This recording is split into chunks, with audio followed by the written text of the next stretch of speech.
Happening now, we'd like to welcome our viewers from across North America and around the world. This is the EdTech Situation Room, episode 236 for October the 21st, 2021. My name is Wes Fryer. I'm coming to you from Oklahoma City, where I am the Technology Integration and Innovation Specialist at the Cassidy School. But tomorrow, I will be the 6th grade advisor going on the field trip to Roman Nose State Park, which I'm actually really looking forward to. It should be a fun day.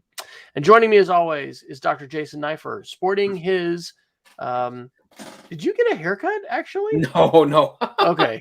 No, in fact, if anything, it's funny because whenever I see people I haven't seen for a while in the Zoom call at work, my hair is a yeah, right. There we go. Is a topic of discussion. So there we go. Well, you're sporting the flannel as I'm wearing some short sleeves still here. So I'm thinking that the northern climes may be enjoying the fall weather perhaps a bit more than we are in the Midwest, although it's feeling like fall finally. It's absolutely beautiful here, and I have to say that I like transitionary seasons. My favorite season, spring, fall, is somewhat distant second, but still a beautiful season. But Missoula, Montana is a beautiful place to experience the fall season. And I'm Jason Neiffer. I'm the Assistant Director and Curriculum Director of the Montana Digital Academy, which is Montana's state virtual school located on the beautiful University of Montana campus right here in fall-dominated Missoula, Montana. But I don't think we're here to talk about the weather, are we? Well, we will a little bit, but not for the whole time. That's right. We are here to just talk about Apple stuff. No, we're going to talk about a number of things. What is the Situation Room, Jason? Well, we're a once-a-week podcast that takes a look at headlines in the techosphere, and we kind of shoot them through the educational prism, hoping to get some clarity and provide some insight for our many siblings throughout the lands that are advocates for EdTech in the world. And you can always find the links that we talk about, and probably a lot of links we don't get to, at our website, edtechsr.com/links, which will take you to this epically long Google document we've been doing since day one of the podcast 5 years ago. So you can see everything we've been talking about. In fact, a couple of weeks ago, I did go back to an earlier set of episodes. We do a lot more links that we used to, but more importantly, the topics have changed quite a bit, and there's some themes certainly that weave throughout. But tech is obviously moving fast, and certainly the pandemic hasn't helped that. Tonight, we will be talking about Apple news, Google news, security and privacy news, some hardware news, social media news, some AI news, our miscellaneous category, and then we'll end tonight on Geeks of the Week. Wes, where do you want to start tonight? Well, we probably better start with that Apple event. So I did watch the keynote. As we've encouraged folks, just check it out from a video standpoint. The theme was music of a lot of it, and the introduction was a very clever video that featured a young person in a garage recording different sounds of Apple hardware from different eras, and then creating a pretty cool, remixed song. Was cool. I don't think it was quite as amazing as the previous event, but my overall, and I know we'll detail these with some of the articles you put in. Glad to see Apple moving forward. Glad to see them continuing to serve pro users. I think that the frankly M1 MacBook Air is just absolutely a phenomenal device that probably meets the needs of the vast majority of Apple users. But if you want to have that extra power and you need it, because you're especially doing video editing and other high-end kinds of things, then Apple's got the lineup for you. So, Jason, have you already placed a pre-order for anything following the keynote? Well, and I can't remember if we talked about this on show or off show last week, but it was my birthday last Saturday, and I had a wonderful weekend with my wife, and she did pick me up an Apple device. I'm now the delightful owner of some AirPod Pros. I was very excited to see that they did not update the AirPod Pros on Monday, and she'd actually done a little research there, so she kind of knew what she was buying. And I can't wear the regular AirPods, the fits 80% of ear pods. They just hurt in my ears. So, and the noise canceling really is a phenomenon of the pros because they get a tight seal on your ears. But no, I'm not a customer for this at this point, but there are some things here that I think are interesting to talk about. The first one is that, so there's two new laptops, there's a 14-inch and a 16-inch. It's essentially a replacement. The 14-inch is kind of like a 13-inch, but they didn't depreciate the 13-inch model. They just add kind of a pro version. And then the 16-inch is their kind of new size for large pro. It used to be the 15-inch MacBook Pro. Actually, way back in the day, it was the 17-inch MacBook Pro. That it's been a while since they offered that model. And then they had a 16-inch and smaller bezels, so a larger actual usable screen. There's so many interesting pieces here, and there's a great article from The Verge. Jay Peter writes on October 18th, the 8 biggest announcements from Apple. So there's obviously these new laptops. I will tell you that I did put a couple of laptops in a cart just to like price out what it would look like. The stupid expensive one, that, you know, I'm maxing out on the stuff that I would max out on personally. So this would be the M1 Pro with, I can't remember if it was the Pro chip or the Max chip. I can't remember what the specific names are. There's 2 new chips to go along with the M1. And to get the laptop with Apple Care, which I always recommend getting Apple Care for this kind of purchase. It does have 64 gigs of RAM, which is probably stupid. It's not needed in any context of how I would use it. It was a $4,000 purchase, and that's a serious laptop, right? And to Wes's, I think, really important point, you're not going to find bigger EdTech power users than me and Wes. We use these devices all the time for lots of different purposes. We're not doing any of the, we're not doing CAD on them, or we're not doing heavy development that requires any sort of power. I think Wes is absolutely right that for the vast majority of even power users, the MacBook Air and the original generation M1 MacBook Pro is probably good enough for almost everything. I would say, though, that there was a lot of talk about, kind of bringing pros back into the fold, because there has been a perception, I think a pretty fair perception, actually, that Apple has left pro users behind. Their desktops have lagged behind. There is a newish Mac Pro, the desktop Mac Pro, but they have not upgraded that with the M1 yet.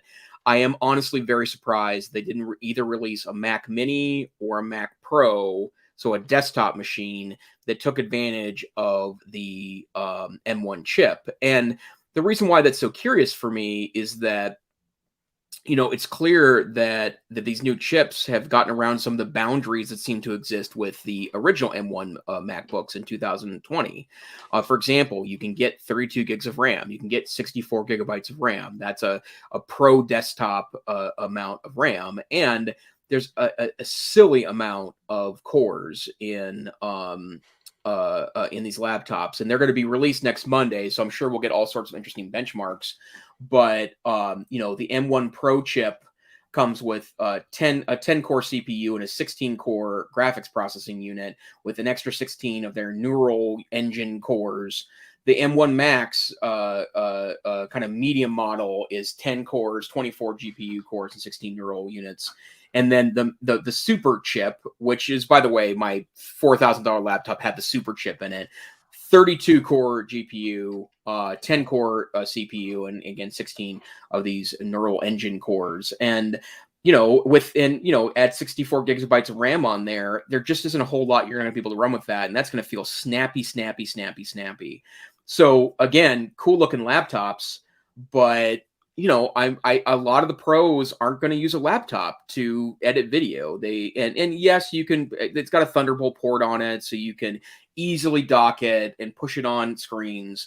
But I do think that, and I haven't read anything suggesting this yet, but for me, I was a little disappointed in the lack of a desktop with these new chips. having spec'd out a number of servers over the years, especially as tech director, and it's incredible. I mean, we've talked about Moore's Law and how things have, just gotten to the point of like, do you really need that much, any more speed than you have? And that's true for just about phones, I think, as well as computers. So I don't know. I'm glad to see Apple not ignoring the power users and the pro users, but it is, this is certainly not a product line that is going to be sort of the mass market consumer line, which is probably why they split it off into two different events, So, but kudos to Apple for, I mean, the power users are such an important part of the Apple user base and have been forever. So I think it's very, very positive, but it's probably not going to have that dramatic an effect on schools. And I think we refreshed our iMacs actually the last 2 years. So we've got the really nice colored super thin ones, with M1s, and so I think this is minimal impact on schools. But as folks look to the professional world and Apple's commitment to the professional power users, that shows a strong commitment to them.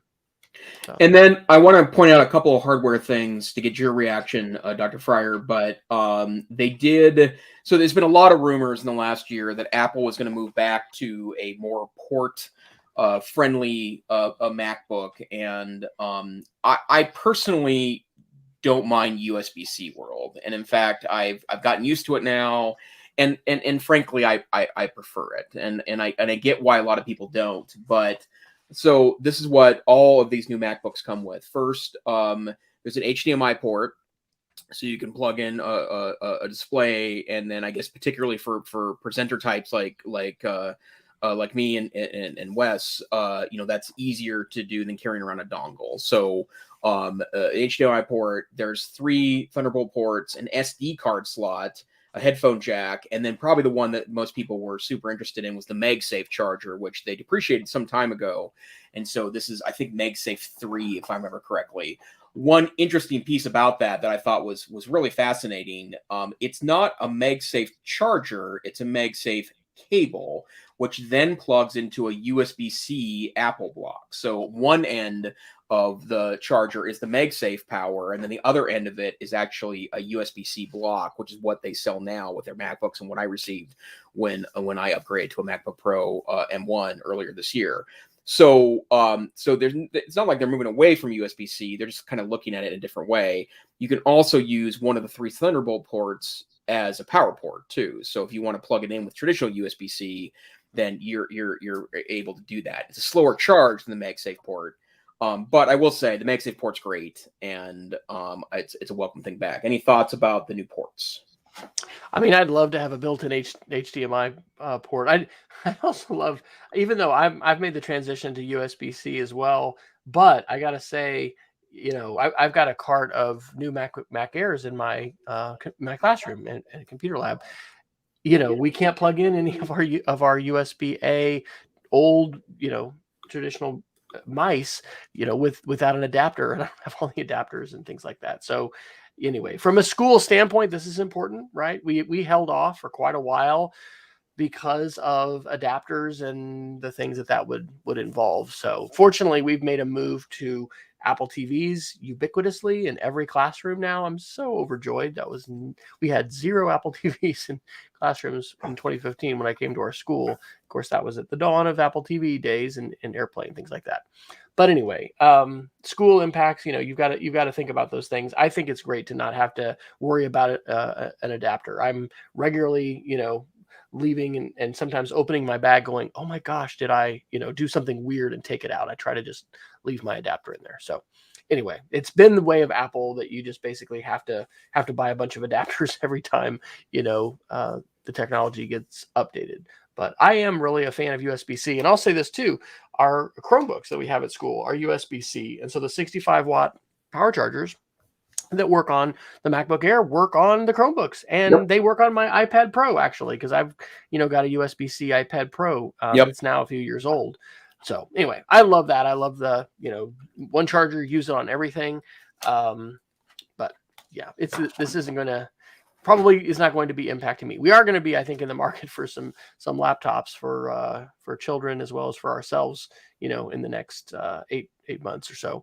But yeah, that $800 MacBook Air is going to probably be the platform of choice. And I would be really surprised if many schools, maybe for your communications department, for the power video user that you have, but for the majority of folks, I do not think, even though the ports are great and it looks really appealing, it's just going to be overkill for what most people are going to need. Yep. And also to note that, and I think it's even a little cheaper with Apple or with education pricing, but like if I were to buy a laptop right now, and I wanted to go the Apple route, a refurbished MacBook Air, which comes from Apple at a pretty substantial discount, $150 right now off of the price, so you get it for $850 instead of $1,000. That's a great deal, and it's backed by Apple's, all of Apple's promises and warranties. And so if you're looking for something along those lines right now, I would strongly suggest starting with a refurbished store from Apple. Don't buy refurbished stuff not from Apple, that's Apple, but definitely consider going that route if you're looking for a great deal. So, and the other thing I'd say, and I was really pleased that our technology department did this when we, bought new Mac Airs with the M processor for every teacher and staff member, except a very, very limited number of Windows users. We were able, as teachers, if we wanted to buy our old machines.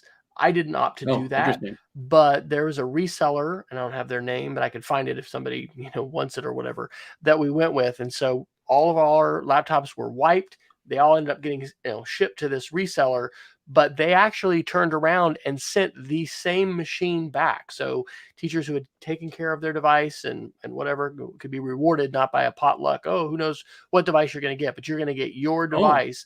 And that was really, really excellent. And it was also affordable. And I don't want to pull the prices out because it was something around $200. But these were, it varied. None of them were more than 5 years old.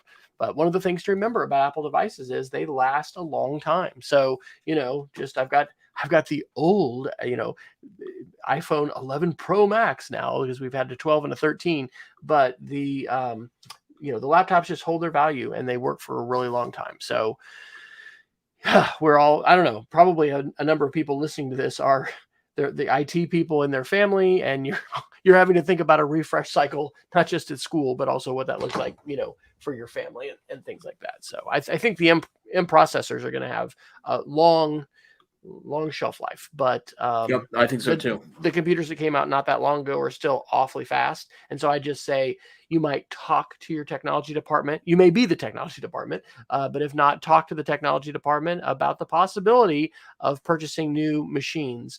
We certainly, I think, realize some cost savings by not spreading out our refreshes over 5 years and sprinkling them, but just kind of doing everybody in one big purchase. So our technology manager used to work for the business, run the business division at our local Apple store. So anyway, he is savvy about those kinds of things. But good to see. And I bet you think there'll be a place at the University of Montana with some of these new Power Mac or power user professional Macs, Jason? Or I think I could see some people doing this direction. I will say that I've changed my attitude over time. I really think that if you're on a computer for 8 hours a day, which is really my job, it's not quite Wes's job.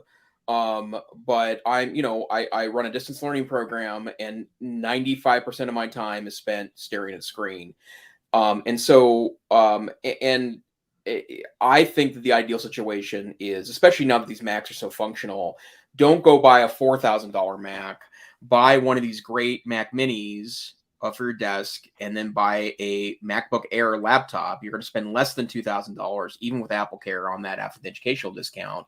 And then you don't need to try to have the best of both worlds, because if you're spending a lot of time like I do on a machine, and again, I know this is a bit of kind of a nerd meme, but I have at home and at work, I have 2 large monitors that I'm working with, and I have a desktop quality keyboard and mouse. This is the standard Apple keyboard, which is big and beautiful and not very compact.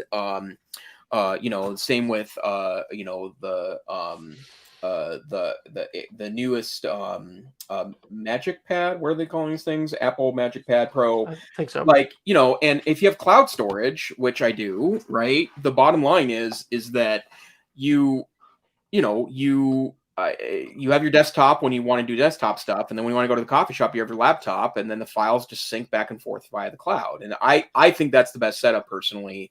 And and you can oftentimes get a way faster desktop for the same price you can get for a medium fast laptop. And so you're most of the time you're going to be at your desktop machine that's going to be a faster and better experience. And I know that's not, a lot of people like docking stations and stuff. And I have some good experience with docks. In fact, my MacBook at work right now is hooked up to a docking station because I am not in a position right now to purchase a Mac Mini there. But the bottom line is that I think it's better in that way. So I'm currently on a late 2012 model iMac, almost 10 years old. I think I will probably do the same thing that you're talking about. I've enjoyed so much being able to have this video conferencing, Zoom, StreamYard, whatever it is we're using, just having it set up.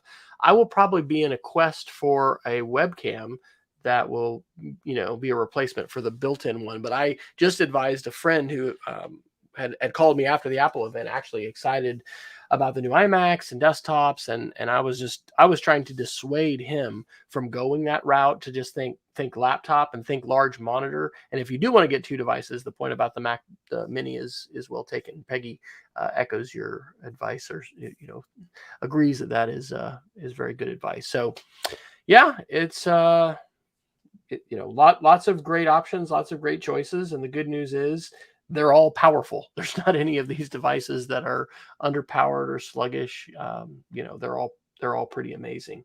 So and then one last piece here, and I noticed that we've lost a lot of time to the Apple Time Bandit again tonight, but there's some other announcements that I think are less interesting. But there has been a debate sparked because the two new MacBooks come with the dreaded notch. And so they did upgrade the cameras in the laptops to 1080p cams. And, you can generally rely on the fact that the Apple camera is going to be a pretty high quality piece of business here. But they have decided, in order to keep, that there is some space required on the top of the screen to make that happen.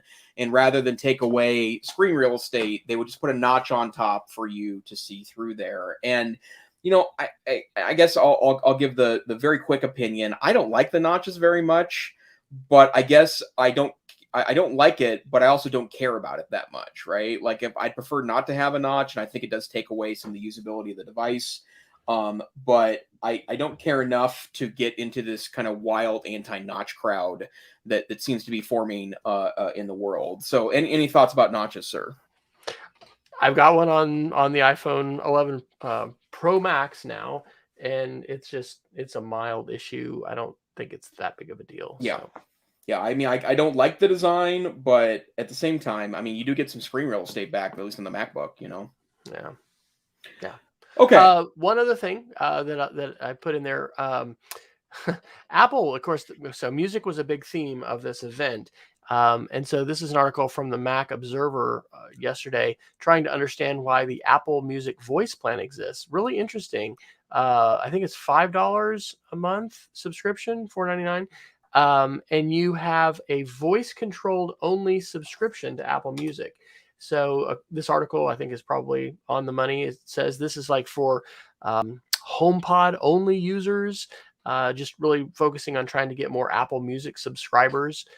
I liked some of the innovation that I was hearing them talk about in terms of playlists and the ways you can say, hey, hey S, play me such and such, and get all these different kinds of suggestions. I am fully in the Spotify fold. Our son is now our lone Apple Music subscriber, in our immediate family. So anyway, it's collecting data and having these systems improve. I mean, we want a thriving ecosystem outside of Spotify, because you don't want there to be just one. But anyway, I thought that was kind of interesting. And I wonder how many folks will fit into that category of being a voice only, music subscriber.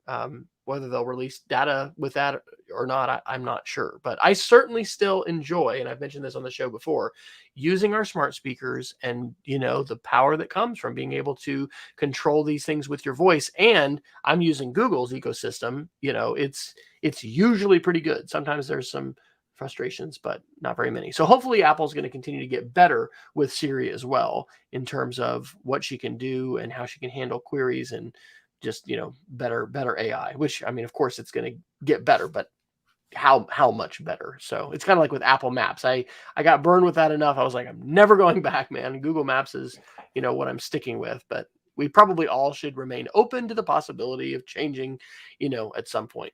So good to see Apple with this kind of an emphasis. And I'll just say it's also inspiring to think about music. I've got my keyboard back down here underneath this couch, and I've talked to some of my kids at school about bringing it. And anyway, it was an inspiring beginning to the keynote. And,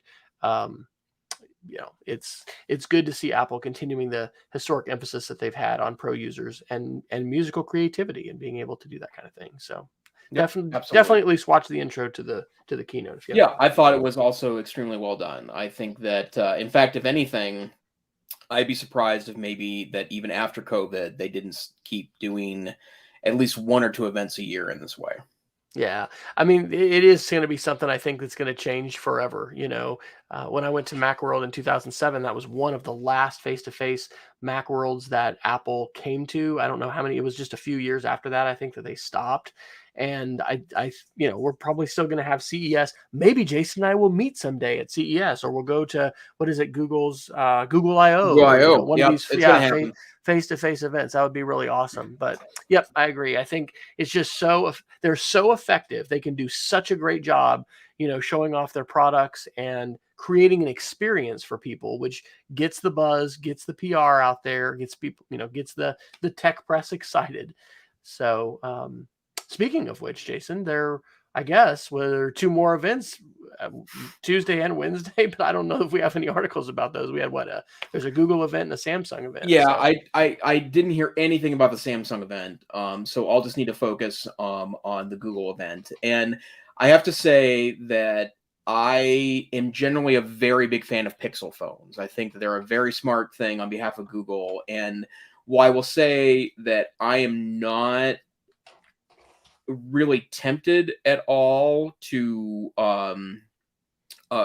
go back to that, and in part because I'm very happy on iPhone right now, and I'm not locked into a contract here. I'll be paying off this phone for a little while, but with substantial subsidies every month. But the reason why I wanted to point out the new Google Pixel 6, which is their latest phone, it's got an interesting and weird design. They moved away from the kind of square breakout box for cameras, which is kind of copying what the iPhone did a couple years back. And instead, they have this kind of thick bar on the back of the phone that has a flash in it and also has the cameras integrated into it. I've heard some interesting reviews of that. People that have held it in their hand felt like it was interesting and not as weird as it looks. But the reason why I want to mention this is because Google's phones are powered by its own processor for the first time. And so it's called the Tensor processor, which is in both the 6 and the 6 Pro, which is kind of like the iPhone and iPhone Pro 2, in that it's a bigger phone, a little beefier battery. And they believe that, before it would have been Qualcomm Snapdragon processors that have dominated Google phones, but Google says that that the Tensor processor should be able to be competitive with the latest Snapdragon processors in terms of CPU performance. But there's a lot of machine learning built into the Tensor processor, and that's the reason why that it's so special. So it can do things like make photos less blurry. It can improve voice recognition. It can do better real-time captions and translation, which is a feature of the Google phones is automatic translation. And transcripts, and that's very interesting to me, especially since it's been a while since we've had a Google Chrome device that was made by Google. But if they decide to go in the direction of, starting to do their own chips, in the same way that Microsoft's hardware really matched well with software, and they're developing, around the broad ecosphere of Windows laptops, but their stuff works best on their own equipment. I would also assume that, like Apple, Google could, when they're making their own chips, tweak Android in a way that makes it a better phone experience. So I think that's really the only thing that's kind of mentionable from that particular piece. Okay, excellent. There was one other macOS article, and that was just that Monterey is launching on October 25th. So yeah, Peggy mentioned, or in the chat, that the new machines, of course, are going to ship with Monterey, and I'm sure once we get to playing with that a little bit, maybe we'll have some other, other feedback and discussion about that. But yeah, and I will say, just a warning that there are a lot of folks that say don't put your computers into with the newest version of an OS right away if it's a production machine. I don't generally follow that, in part because if I have a machine that goes down or it stops working, I have alternatives. So it's not like I would be lacking access. But one thing I will do on Monday is that I'll upgrade to Monterey right away, but then I'll wipe my machine and start over again, in part because I haven't done that since I picked up my M1 Mac earlier this year. And, I installed a lot of cruft on there that, now I know what I'm using on here. Now I know what works. It's less experimental for me. So I'll wipe my machine and start over again. So, yeah. And if we were to I don't have any idea if anybody's taken this survey, but the number of people who do that is probably small. Yeah. And the ability to sort of, I don't know, it's sort of like, you hear about the Native American tribes that were able to pack up and move camps really quickly. I don't know if that's the right analogy, but being able to take your device, be like, yeah, that's fine. I'm ready to change, because I've worked with a lot of folks over the years that getting a new computer was so stressful because there was so much stuff, and they either weren't comfortable themselves or just overwhelmed at the prospect of being able to move that data. So thankfully, cloud storage, things like iCloud, all of it makes it a lot easier to upgrade and move. Jason, I think we may have spent half the show talking about Apple stuff. So yeah, let me do the two other quick Google articles then to balance this up. Man, this is turning into the Apple fanboy show. The happening now, two Apple guys talk about Apple stuff for an hour. This one's very applicable to schools. Chrome Unboxed reported a really good piece of news on October 15th that support for Chrome apps on Chrome OS has been extended through 2025. And I believe, if my memory serves me correctly, this is for education customers and other other like enterprise style customers. And actually, I'm not seeing that here. I wonder if I read that elsewhere. But the reason why I'm mentioning this is because I know how many Chromebook users in schools have things like secure browsers that are used with standardized testing that are via Chrome apps. And I'm almost certain that that's the reason why that they got a lot of pushback when they decided to depreciate Chrome apps, because that's I think it's really problematic. And I think it's it actually one of the reasons why a lot of Chromebooks were purchased was to help make standardized testing a little easier. I'm not defending that. What I'm saying, though, is that it makes an awful lot of machines useless if they have no means to create that secure browser environment. So that's really good news. And this is something I actually tested. Chrome OS 94 is now out, and there's some interesting, like, minor new features. But the one that I found super interesting, that is something I wasn't actually expecting, because I hadn't heard about this before, is that the text to speech, or what they call select to speak feature. It's not the Chrome Vox, which is the screen reader. This is you select it and then you can press a button on the lower right hand side to have it read out loud. Well, they're rolling out some new voices on it, and they sound amazing. And there's some research on this that even though text to speech is considered to be, for example, an accommodation that might be utilized by a student, for example, that prefers to listen rather than read, or has some type of learning disability that makes that an easier way to access content, that we don't respond as well to the kind of computer voices than we do more natural sounding voices. And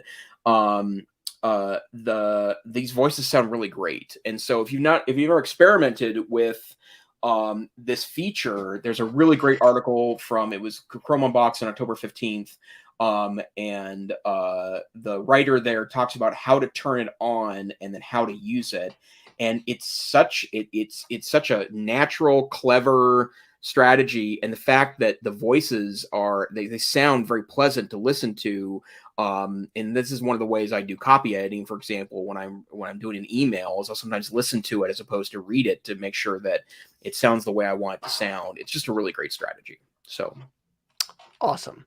Well, I went ahead and tossed in one more Google article, and this is a little humorous, but it also is just kind of serious.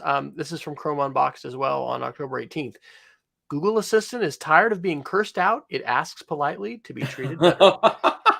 So it's been a while since we've talked about an article like this, but, with smart speakers and with kids having them, there's different, reports. And I think there's been some studies too about, kids just really not having empathy and treating, these smart speakers or robots, in harsh terms and whatever. So apparently, depending upon what you do say to the Google Assistant, it will stick up for itself. One of the things that's important that article points out is that rather than cuss or say mean things to your smart assistant, in the case of Google, you can always just send feedback. And I do that actually. If I've tried to say something several times and I can't get it to work, I'll just say, hey, G, send feedback. And then it says, what do you want to send? And you send your feedback.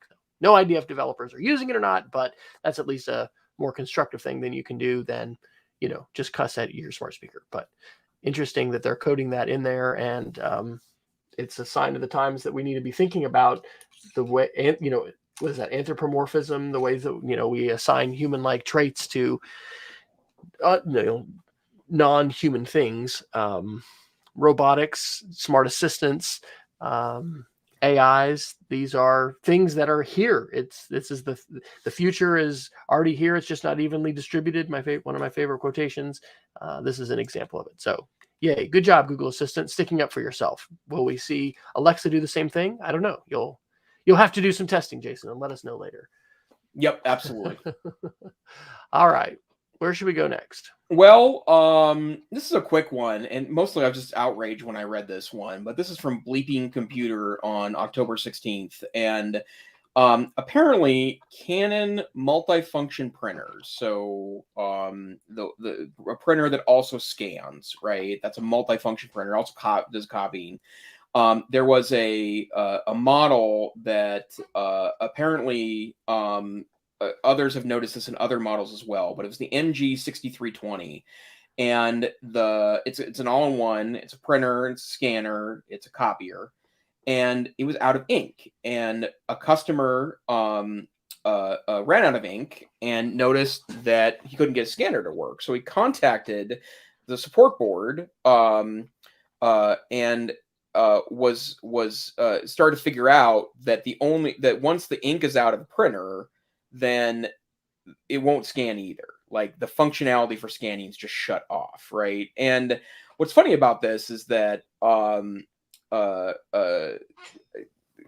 bottom line is that, I mean, I know a lot of people that either stopped or aren't printing anymore, right? So they don't need the printer component, or the cartridges are too expensive, or they bought a better printer but still want to use the scanner. Well, as it turns out, users are suing Canon because they're selling. The class action lawsuit talks about how these are sold as 3-in-1 or 4-in-1 devices, but the reality is that once there's no ink or low ink in there, the other two functions are shut off, even though that's not related to having ink. So just a reminder, printers are really sketchy. And in fact, even some office level printers, the ink is spendy. That's how a lot of these printer manufacturers make pretty wild profits. I mean, inkjet ink is one of the most expensive substances on Earth in a retail setting.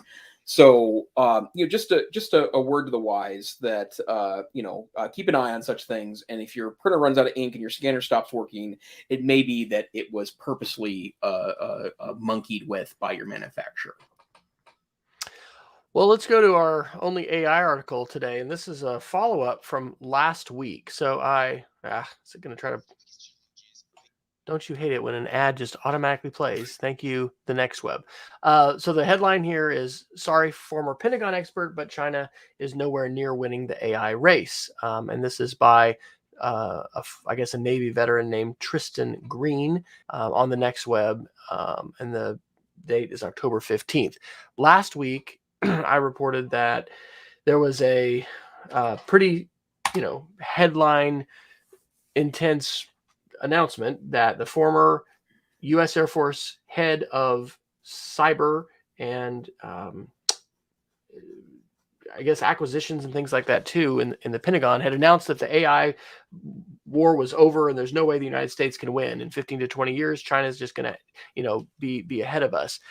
This is fascinating. In the same way that during the Trump administration, it was challenging to be able to know whether some of the headlines and articles we were reading about Huawei and Chinese tech and surveillance, because by the way, do you remember how concerned the administration was about TikTok? And there was this talk about, should the government should Microsoft take over TikTok and all this? Nobody's saying anything about that now. So I think that was very political in nature, not, I don't know, just who knows? We're going off tech headlines, and that's not, intelligence like you would have from an intelligence service. But anyway, this article is accusing those that are publicizing that Air Force official's story of promoting propaganda and saying this is just the kind of thing that the military industrial complex, loves is, let's fear monger and talk about how China is so bad. And we've just got to, spend more money so that we can, beat China militarily. The subtitle to this article is, "What's that? I couldn't hear you over the sound of my propaganda alarm going off." So, this isn't something I'm bringing up with my sixth graders to talk about, but it's hard, man. And who knows? When somebody comes out of the intelligence community and they resign and then they're, saying things about why they're upset, it certainly does get your attention. This particular author doesn't have any new information. He just, cites that we have universities that are very innovative and that are producing all kinds of smart folks. And we've got, DARPA, the Defense Advanced Research Projects Agency, working. And the bottom line is, I just don't know. It does for sure look like you're going to have to be a major nation state or a major, corporation in order to be a part of this AI race. But anyway, maybe it was Chicken Little and I was passing on that headline and, serving someone else's agenda. It's just challenging to know. So I thought that was notable for at least mentioning a counterpoint to one of the articles we talked about last week. Good. Interesting. What about some of these social media articles? You want to?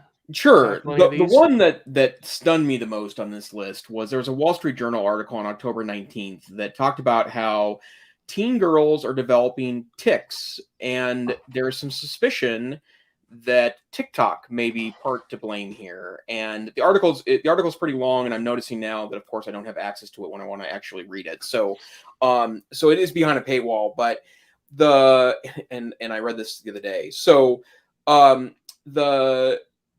there's been a dramatic uptick in the number of teen girls that are presenting to doctors with tics, right? Largely associated. Well, there are a number of ways that tics can present itself, but someone with and now I'm forgetting the name of the ailment. Movement disorder doctors. Let's see, Tourette syndrome. Tourette's, thank you. And the reason why this article piqued my interest was that I actually follow several people with Tourette's on TikTok because it's a really educational way to get to know, the intricacies of those things. I also follow a lot of folks with autism. I follow several blind people on TikTok. I follow someone who's colorblind. I've learned a lot from her, in part because my dad's colorblind, and I mean, he doesn't like to talk about it, to be frank, and I've learned a lot from her. But doctors are noticing an uptick in this, and there's a theory going around that, and because there's some association and some data to support this, that it's by witnessing a lot of these people with tics on TikTok, that it's creating a situation where some girls are developing them themselves. And part of the reason why I mention this is because, we've talked about this, probably 1,000 times on this podcast, but don't diminish the power of exposure to media, right? Like that's, and it's not like 30 years ago where it was a single newspaper, maybe a weekly magazine, and 3 channels over the air. There is an extraordinary amount of information available. And I don't want to take away at all from any of the creators that are talking about, their lives and how their lives work. In fact, if anything, I think it helps add a lot of charm to TikTok. I can understand why it's a problematic platform, but I've learned so much from people and their lives and experiences on TikTok. And I'm not even talking about the how-to stuff. That part of the reason why I want to get into the barbecue addiction that Dr. Fryer is into is that there are a lot of great barbecue TikTok accounts. But if you need any indication that there is a, fairly extraordinary impact on social media, and obviously it's presenting this way as a medical situation, right? And they did talk about the end of the article that a couple of the people they featured in the article were going through intensive counseling, and it was helping maybe move away from those tics. But don't deny the power of all of this or all of these media and exposure to things from the outside. Absolutely. Wow. I just got a breaking news headline off of Twitter. Former President Donald Trump is launching a new social network named Truth Social. It will be part of a new publicly traded company named Trump Media and Technology Group. Wow. We'll probably have to read more about this. You can sign up for the initial beta, and this was just announced an hour ago. Good grief. We need more outlets. Oh my gosh. I talked to someone the other day who just said, I don't think it's healthy for people to be exposed to so many different sources of information. And it's like, there may be something to that. So perhaps we'll talk more about that one next time. But okay, I want to share really 2 articles, and then this led to the others. New York Times, October 16th. Instagram struggles with fears of losing its pipeline young users.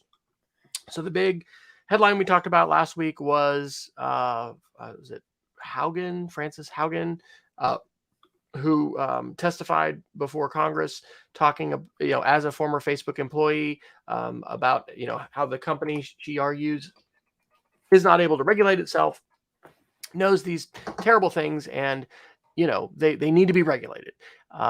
In the trove of, I think, thousands and thousands of pages of documents, there were a lot of disclosures, and one of them, was this idea that, Facebook has a lot of angst over the future, and particularly over young users and whether or not they're going to hook young users. One of the things, and I don't know, I think we've probably mentioned it on the show, but Facebook via Instagram was looking at a Instagram for Kids app. And at this point, that is officially on hold, and they're not moving forward with that. But this article is pointing out how important the young user base is, and the adjacent to that is how Facebook has allegedly withheld some information about the harmful effects of Instagram and social media on young people, particularly young girls, but others as well, in terms of self-image and identity and things like that. So on the topic of whether or not we should have technology, a tech correction, regulation, Matthew Ingram, one of my absolute favorite tech journalists to follow. He used to be with the GigaOM, and I have a Twitter list that I call like GigaOM vets or whatever. It's like the folks who are still with GigaOM. So I still read GigaOM. It's just, via Twitter. They are all at different places. But he published in the Columbia Journalism Review on October 13th a great article entitled "What Would an Effective Social Media Regulator Look Like?" And he not only gives a recap of what Haugen was telling the subcommittee, he's pointing out that the criticisms being levied against Facebook and Instagram are really wide-ranging. And one of the best points here is that even if you have a regulator, and he points out too that Mark Zuckerberg himself and also Facebook's official response to Haugen when her criticism and accusations came out was to say that they want regulation and they'd like to have government input. This article points out that, number one, the harmful effects of Instagram and social media on teens and, for identity and those things, that's really not going to be resolved, even if you have a regulator helping decide, content or change the algorithms or things like that. That's an issue that's beyond just Facebook and Instagram. But it also points out that the whole, let me see, I lost my train of thought here. Well, the other articles and the notable stories that it covers, and this is what I've additionally got linked in here. There's a great article from The Intercept on October 12th called "Revealed: Facebook's Secret Blacklist of Dangerous Individuals and Organizations." This is what I just said about former President Trump announcing his own, social media company, this whole idea of censorship, the existence of a blacklist of topics and people, some living, some historical, that you can't talk about on Facebook. The idea of a company and a small group of people at that company, deciding these kinds of things really is problematic. And so that article by Matthew is talking about how, some people are saying we don't just need some regulation for Facebook. We need to look at the foundational model. This is a surveillance capitalism model that undergirds all of this. And also that the decision-making processes that some of them are saying need to be decentralized when it comes to the censorship and that kind of thing. So really, really an excellent article on the issues of the tech correction, which we often discuss.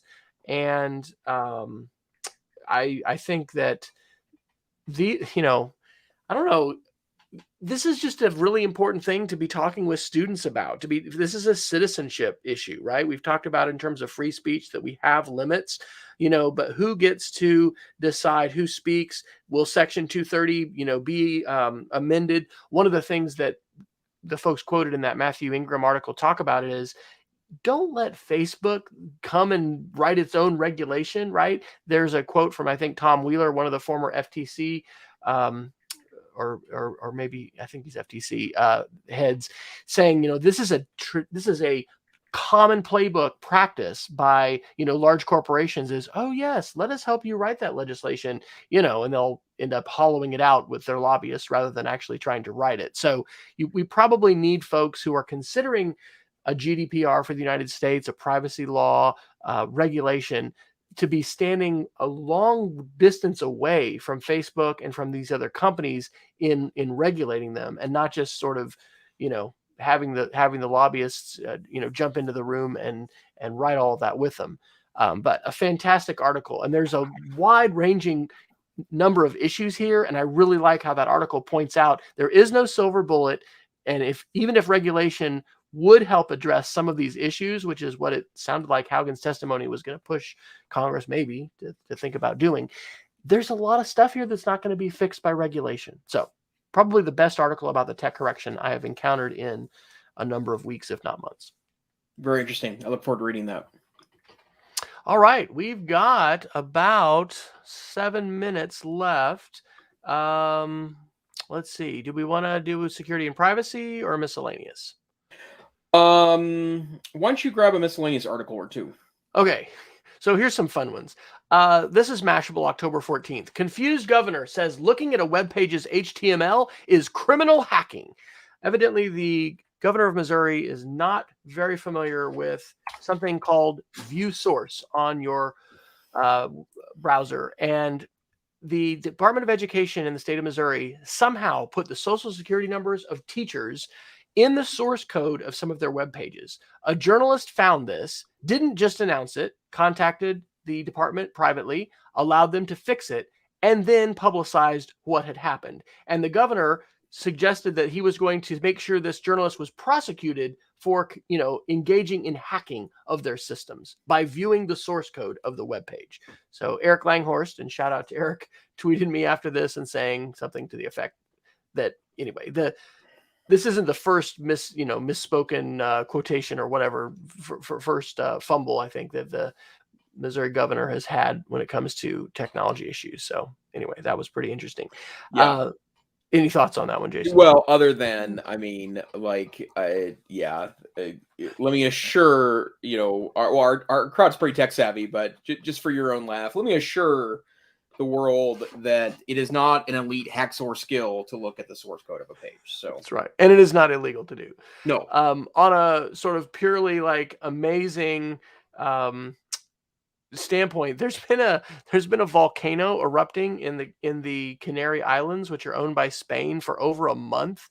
And I'd found another article that I'll mention here in a second earlier this week, but I just happened to look at this live stream, and I just looked at this right before the show. It's incredible.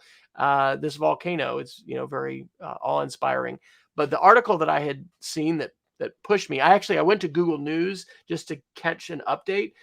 Because this Reuters article from October 19th is that drone operator will try to rescue dogs from the Spanish volcano. Some dogs have been stranded on the rooftops of some houses. And so this article said they're going to try to rescue them. They're delivering food via drones today to these places that they wouldn't be able to get to otherwise. And I wasn't able to find out if they have successfully rescued any of these dogs. But anyway, we talk about different technologies, drone technologies, and the legislation surrounding those and the capabilities, just like pretty much every technology out there that can be used for good and used for bad.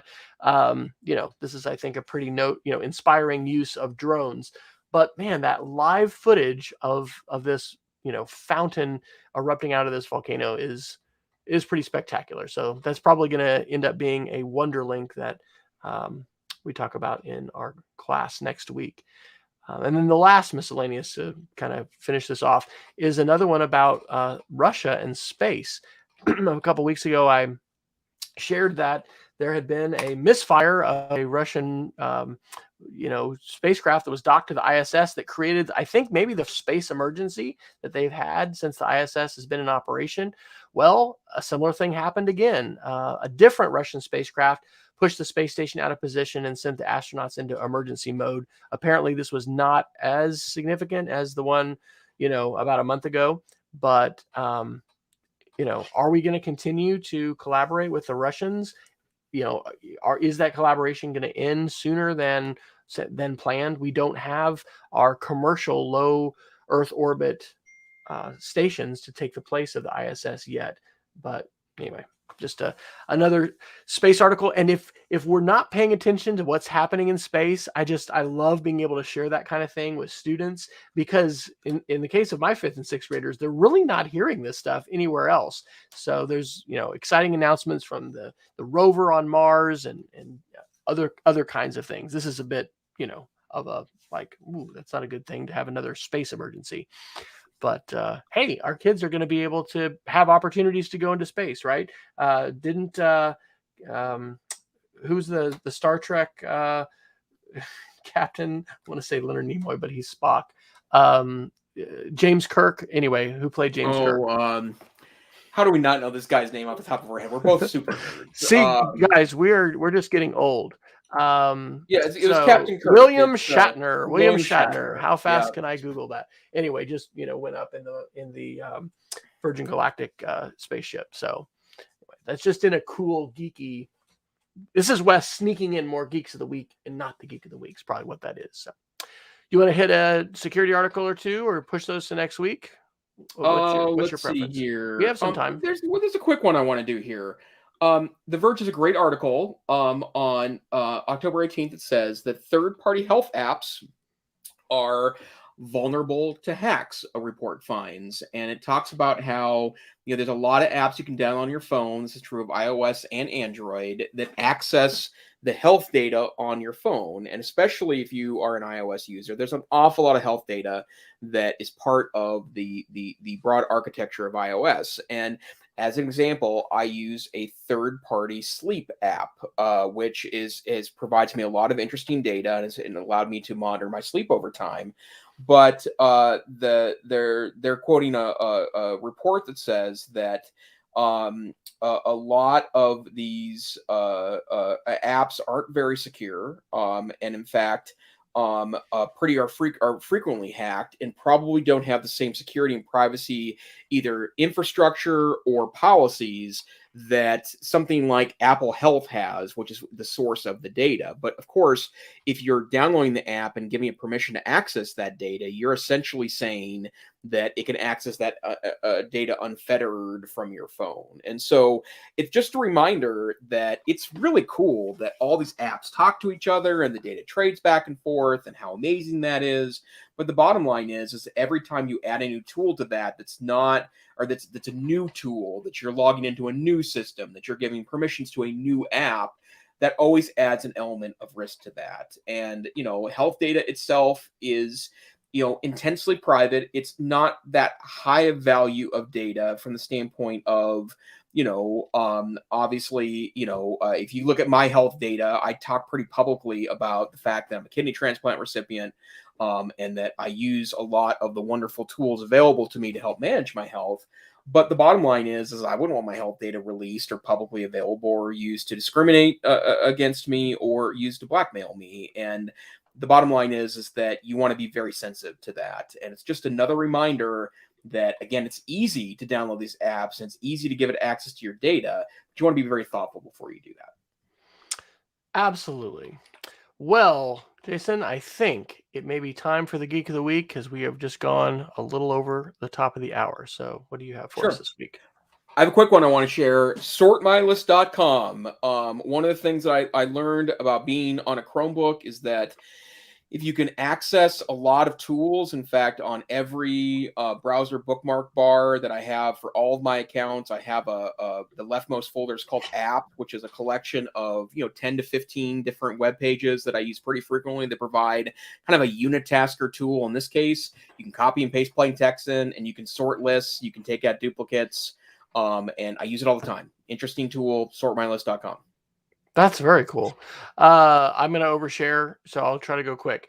Best podcast I listened to in the last week is from the Wonderland podcast. It's from August of 2016 by one of my favorite authors, and it is called Babbage and the Dancer, or Can You Fall in Love with a Robot? So this is by Stephen B. Johnson, and I'm re-listening to one of his books. And so the Babbage, as you may know, is a father of computing, created, theoretically the first computer ever, and then actually made it. And so this is just the way in which he was inspired by a mechanized dancing, I don't even know what to call it, like kind of like music box. But anyway, it's lovely, and I absolutely love Johnson and his work. I'll probably talk a little bit more about that in the future. On a very geeky tool note, there is a tool I've been trying for a while called and it is a tool that is a screencasting and video recording tool that is powerful. They have a new tool called MMHMM is the name of their app. They have a new video conferencing tool that's in beta called OO. So it's OOO3Os.MHMM.app. And anyway, it's kind of whimsical. So I know Jason does a lot of distance learning and video conferencing and working with teachers. It might be an interesting platform to play with because it's certainly a lot more whimsical and fun, let's say, than just your typical, Zoom call or Google Meet. And then the last thing is, I just found this tonight. The New York Times has a private beta invitation for a new audio app for journalism and storytelling. And I just signed up for it. They actually purchased an app that I think I mentioned on the show last week. It's an app that I'm subscribing to called Autumn, AUDM. The New York Times has bought it. But I've been listening to some long form articles. So there's no way I would be having time to read them. But I'm listening to them.